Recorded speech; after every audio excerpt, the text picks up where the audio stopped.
அன்பு உள்ளங்களுக்கு காலை வணக்கம்.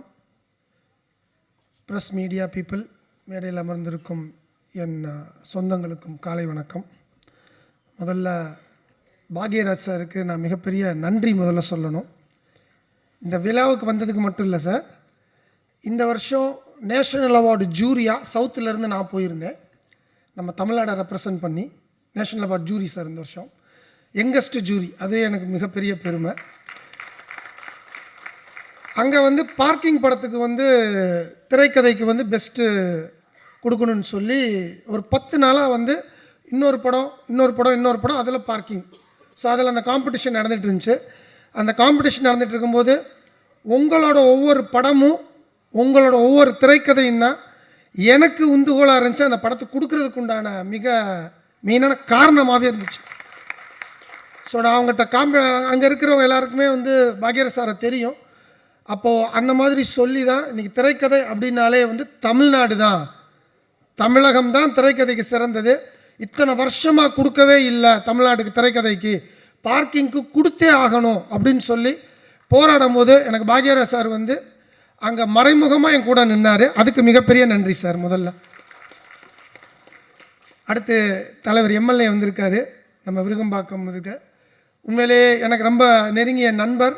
ப்ளஸ் இன்றைக்கி இருக்க ஒரு எந்தவித கட்சி பாகுபாடுமின்றி, நீ டிஎம்கேவார், ஏடிஎம்கேவார், காங்கிரஸார், பிஜேபியார், எதுனாலும் என்னோட நம்பர் இது.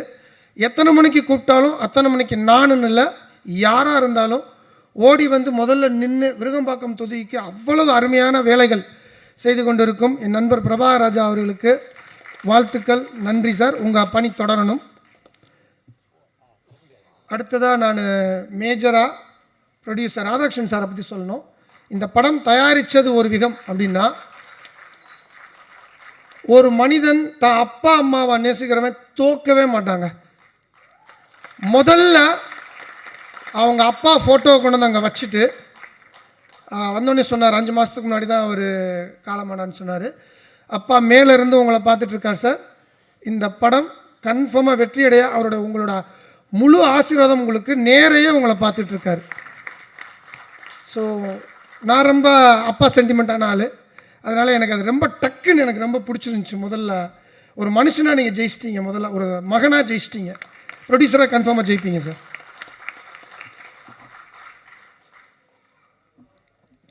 அடுத்து இந்த விழாவோட நாயகன் ஜெயிக்கிறோம் சார். முதல்ல இந்த நெகட்டிவ் இருக்கவே கூடாதுன்னு என் படத்துல எல்லாம் பார்த்தீங்கன்னா, தூங்கா நகரம், சிகரம் தொடு, இப்படை வெல்லும், அட்லீஸ்ட் டைட்டில்லையே நம்ம பாசிட்டிவிட்டியை கொண்டு வந்துடுவோம்னு நினைக்கிற ஆள் நான். ஆனால் அவர் ஒவ்வொரு வார்த்தையுமே பாசிட்டிவிட்டியாக வைப்பார். நீங்கள் இந்த படத்துக்குள்ளே வந்ததே பெரிய பாசிட்டிவ் சார். ஸோ நல்ல பெப்பியான சாங்ஸு ரொம்ப நல்லா இருந்தது, கலர்ஃபுல்லாக இருந்தது. Visualisation is very good. கேமராமேனுக்கு வாழ்த்துக்கள், ரொம்ப நல்லா இருந்தது. எடிட்டருக்கு வாழ்த்துக்கள், ட்ரெய்லர் ரொம்ப நல்லா இருந்தது. ஸோ இந்த டீம் எல்லாருக்குமே என்னோடய மனமார்ந்த வாழ்த்துக்கள். இந்த டீமில் நிக்கில் திடீர்னு காண போயிட்டார், எங்கே இருக்கார்? ஓகே, என்ன ஒரு மிகப்பெரிய விஷயம் அப்படின்னா, எனக்கு தெரிஞ்சு நான் நிக்கில் 15 வருஷமாக பார்த்துட்ருக்கேன். காஸ்டியூம் சேஞ்ச் பண்ணாத ஒரே ஃபங்க்ஷன் இந்த ஃபங்க்ஷன் தாங்க. அதுவே இந்த படத்துக்கு மிகப்பெரிய பாசிட்டிவ் ஆகிடுன்னு நினைக்கிறேங்க. எழுதிக்கோங்க, 15-20 வருஷமாக காஸ்டியூம் மாற்றாத ஒரே பிஆர்ஓ இந்த படம் தான். ஏன்னா நிர்வாகம் பொறுப்பு இல்லைன்ட்டாங்க, அதனால் அவர் காஸ்டியூம் மாற்றுறதுக்கு பொறுப்பு இல்லாமல் இருந்துட்டாருன்னு நினைக்கிறேன். ஸோ அவர் கலைமாமணி வாங்கியிருக்காரு, அவருக்கும் என் வாழ்த்துக்கள். அடுத்ததாக ஒரு ஹாஸ்பிட்டாலிட்டியை பற்றி மெயினாக பேசி ஆகணும். ஒரு இன்விடேஷன் கொடுக்கறதுக்கு இப்போ எல்லா பேருமே உட்காந்துருக்கீங்க, சொந்தக்காரங்க வருவாங்க வீட்டில். இன்விடேஷன் கொடுக்க எத்தனை பேர் வருவாங்க? ஒரு 2, ஒரு 3, அதிகபட்சம் 4. நேற்று என் வீட்டுக்கு இன்விடேஷன் கொடுக்க வந்தாங்க, முந்தானத்து 8-9 பேருங்க. என் ஒய்ஃபே திணறிட்டாங்க. என்னங்க இன்விடேஷன் தானே கொடுக்க வரேன்னு சொன்னாங்க அப்படின்னாங்க என்கிட்ட. அது எங்கே உங்களுக்கு எதிர்வச்சுச்சுன்னா, இன்றைக்கி காலையில் எனக்கு ஒரு மீட்டிங், நான் க்ரீன் பார்க் போயிட்டேன். 10:30 மணிக்கு என் ஒய்ஃப் ஃபோன் பண்ணி 9 பேர் இன்விடேஷன் கொடுத்துருக்காங்க.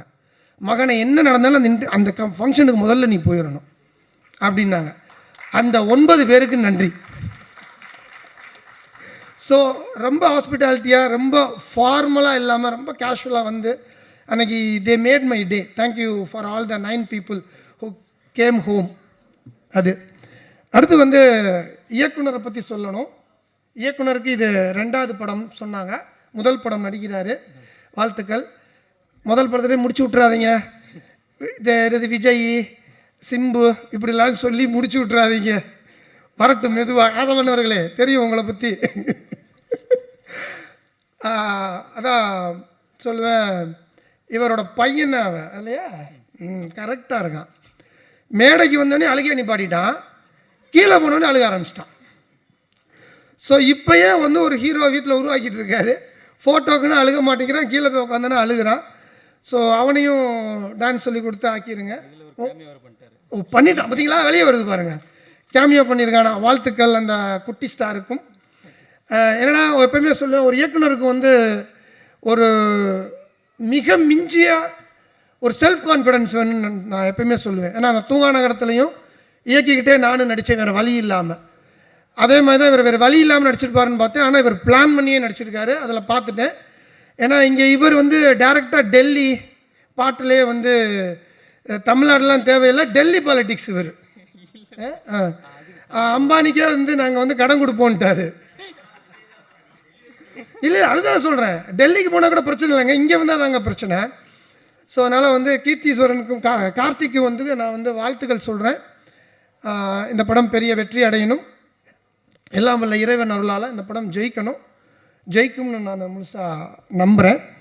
இந்த ஸ்கேம் பற்றி வந்து நார்மலாக படம் எடுக்கிறது வந்து ரொம்ப கஷ்டம் ஃபஸ்ட்டு. ஏன்னா நான் சிகரம் தொடுவை பற்றி முதல்ல ஏடிஎம் ஸ்கேம் பற்றி எடுத்தேன் நான். அப்போ தான் ஏடிஎம் ஸ்கேம் வந்துட்டு இருந்தது. உங்களுக்கெல்லாம் தெரியுமான்னு தெரில, ஒரு விசிட்டிங் கார்டு, எல்லாருமே கையில் விசிட்டிங் கார்டு வச்சுருப்பீங்க. ஒரு விசிட்டிங் கார்டை வச்சு ஒரு ஆள் 70 லட்சம் ரூபாய் ஸ்கேம் பண்ணியிருக்கானா நம்ப முடியுமா உங்களால்? ஒரு விசிட்டிங் கார்டை வச்சு 70 லட்சம் ரூபாய் ஒருத்தன் ஸ்கேம் பண்ணியிருக்கான். அவன் தான் என்னோடய இன்ஸ்பிரேஷன் சிகரம் தொடு படம் எடுக்கிறதுக்கே. இதை பார்த்துட்டு என்னடா ரொம்ப புதுசாக இருக்கேன்னு சொல்லிவிட்டு நான் என்னோடய போலீஸ் ஃப்ரெண்ட்ஸ் எல்லாம் பிடிச்சி ஒரு பத்திரிக்கையாளர் மாதிரி, டைரக்டர்னு சொன்னோம்னா மீட் பண்ண மாட்டாங்க ஜெயிலுக்குள்ளே, அவன் வந்து புழல் ஜெயிலில் இருக்கான். சரின்னு சொல்லி ஒரு பத்திரிக்கையாளர் மாதிரி போய் அவன்கிட்ட டெய்லி பேசி காலையில் எந்திரிச்சோடனே ஜெயிலுக்கு போயிடுவேன் நான். என் ஒய்ஃப்ட்ட ஜெயிலுக்கு போயிட்டு வரேன் அப்படின்ட்டு போவேன் நான். ஜெயிலுக்கு போய் அவனை மீட் பண்ணி எப்பட்றா அடித்தான் இந்த 70 லட்சம் ரூபாய் இந்த ஒரே ஒரு விசிட்டிங் கார்டை வச்சு. அது விசிட்டிங் கார்டை வச்சு அடிச்சுட்டு 70 லட்சம் ரூபாய்க்கு ராஜஸ்தானில் வீடு கட்டியிருக்கான். அவன் ராஜஸ்தான்காரன், மார்பிள்லே கட்டியிருக்கான் அட்டகாசமாக. நான் அந்த வீட்டுக்கும் போய் பார்த்துட்டு அங்கேருந்து அவன் புழல் ஜெயிலில் இருக்கான்னு சொல்லி போய் பேசினா அவன் சொல்கிறாங்க, உங்களோட விசிட்டிங் கார்டு சைஸும் நீங்கள் வச்சிருக்கிற ஏடிஎம் கார்டு சைஸும் ஒன்று. நான் சொல்கிறான், அதே மாதிரி விசிட்டிங் கார்டு ஏடிஎம் கார்டு இதுகளெல்லாம் ஒன்றுமே கிடையாது. அந்த ஏடிஎம் கார்டு எடுத்து பார்த்தீங்கன்னா அதில் ஒரு பிளாக் கலர் சிப்பு மட்டும் ஒட்டியிருப்பான். அதில் தான் நம்மளோட நம்பர் இருக்கும், நம்மளோட எல்லாமே இருக்கும். ஸோ இது தாங்க, வேறு ஒன்றுமே கிடையாதுங்க. அவன் வந்து ஒரு I don't want to mention the name of the bank, அந்த பேங்க்கில் வேலை பார்த்துருக்காங்க. ஏன்னா அந்த பேங்க் நேமை நான் போட்டதுனால என் மேலே 6 கேஸ் வேறு போட்டாங்க, அது வேறு பிரச்சனை. ஸோ அதனால் அவன் வந்து சொன்ன ஒவ்வொரு விஷயமும் ஐ வாஸ் ரியலி ஷாக்ட். எவ்வளவு அட்டகாசமாக ஒவ்வொருத்தவங்களையும் கார்டு வச்சுருக்கோம், ஒவ்வொருத்தவங்களையும் அந்த பிளாக் கலர் பின் இருக்குது. அதை எவ்வளவு ஈஸியாக எடுக்கலாம், எவ்வளவு ஈஸியாக பணத்தை கொள்ளையடிக்கலாம். சம்பாதிக்கிறது மட்டும்தான் கஷ்டம், செலவு பண்ணுறது ரொம்ப ஈஸி, அதை திருடுறது அதை விட ஈஸி. ஆனால் அதுக்கு பிரெயின் இருக்கணும். அந்த பிரெயின் அவன் நல்ல விதத்தில் யூஸ் பண்ணியிருந்தானா இந்நேரம் அவன் பெரிய ஆளாக இருந்திருப்பான். அப்போ அதே மாதிரி தான் நீங்களும் நிறைய ஸ்கேம் பண்ணியிருக்கீங்கன்னு சொல்ல வரல, ஸ்கேமெல்லாம் வந்து அவர் படிச்சிருக்கீங்க, ரிசர்ச் பண்ணியிருக்கீங்க.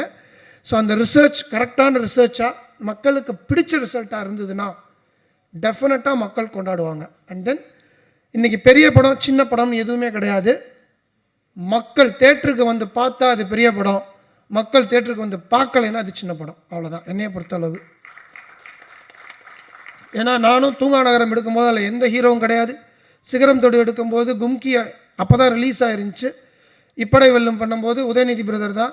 எந்த ஹீரோவை நம்பியுமே வந்து எந்த இயக்குனருமே படம் எடுக்கக்கூடாதுன்னு நான் ஸ்ட்ராங்காக நம்புகிறேன். Because the content is the hero. அந்த கண்டென்ட்டை நம்பி தான் இன்றைக்கி பாக்யராஜ் சார் இத்தனை வருஷமாக இங்கே கிங்காக உட்காந்துருக்காரு. So content never fails.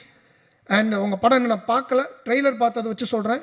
If the content ட்ரெய்லரில் இருந்த மாதிரியே 14 ரீல் இருந்துச்சுன்னா டெஃபினட்டாக இந்த படம் சக்ஸஸ் ஆகும்.